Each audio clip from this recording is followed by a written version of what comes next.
Sarovar Narmada dam 100% ભરાઈ ગયો છે। નર્મદા ડેમ સિઝનમાં પ્રથમવાર 100% ભરાયો છે, ત્યારે સીએમ ભૂપેન્દ્ર પટેલ નર્મદાના નીરના વધામણા કરશે। બપોરે 12:39ના મુહૂર્તમાં વધામણા કરવામાં આવશે। વધામણા બાદ ડેમના 12થી વધુ દરવાજા ખોલવામાં આવશે।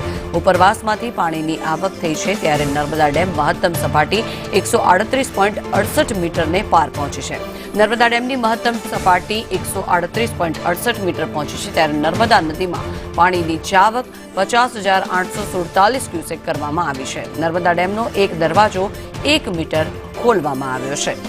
મુખ્યમંત્રી ભૂપેન્દ્ર પટેલ બપોરે 12:39 કલાકે આ નવા નીરના વધામણા કરવા માટે સરદાર સરોવર ડેમ ખાતે પહોંચશે।